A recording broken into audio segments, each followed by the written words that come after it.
और इसी बीच एक बड़ी खबर है। पहलगाम हमले के मास्टरमाइंड हमजा बुरहान की मौत हो गई है। कल अज्ञात हमलावरों ने हमजा को गोली मारी थी। अस्पताल में आतंकी हमजा ने दम तोड़ दिया। हमले के बाद अस्पताल में भर्ती था हमजा और उसकी जान पाकिस्तानी डॉक्टर नहीं बचा पाए।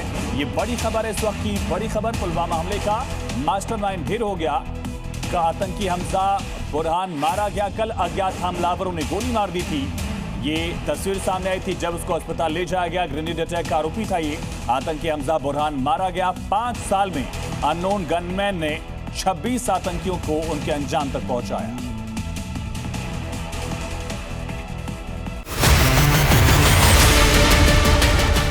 भारतीय सेना की खुशखबरी, मुनीर सेना में खलबली। भारत का वायु अस्त्र पाकिस्तान हो जाएगा पस्त। वायु अस्त्र की मार से नहीं बच पाएगा दुश्मन।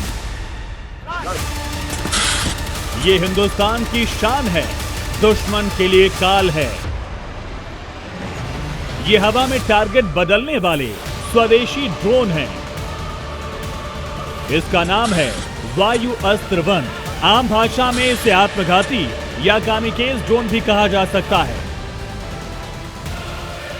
भारत अपनी रक्षा ताकत में लगातार इजाफा कर रहा है। इस बार भारतीय सेना ने स्वदेशी लॉइटरिंग म्यूनिशन वायु अस्त्र 1 का सफल ट्रायल पूरा कर लिया।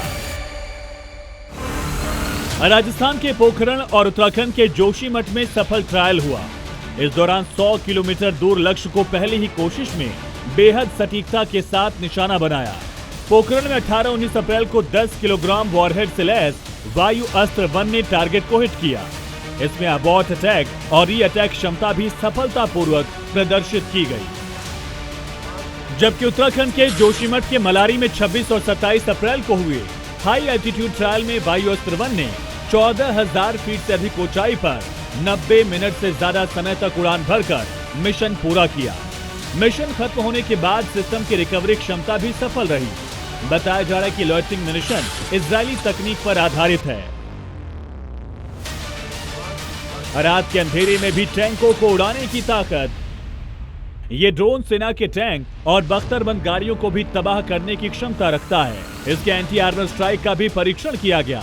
इस दौरान आत्मघाती ड्रोन ने इंफ्रारेड कैमरे की मदद से रात के घने अंधेरे में एक सफल ऑपरेशन को अंजाम दिया। ड्रोन ने रात में भी 2 मीटर से कम की सटीक दूरी के भीतर अपने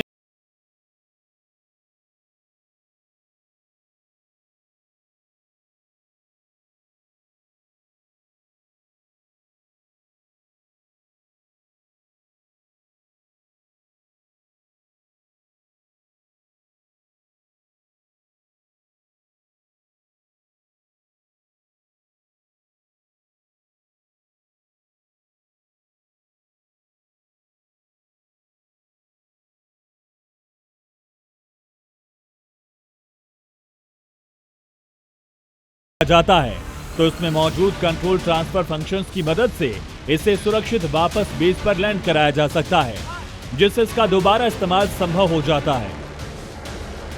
दुश्मन के इलाके में एक्टिव। ये सिर्फ एक मिसाइल की तरह सीधा जाकर नहीं टकराता।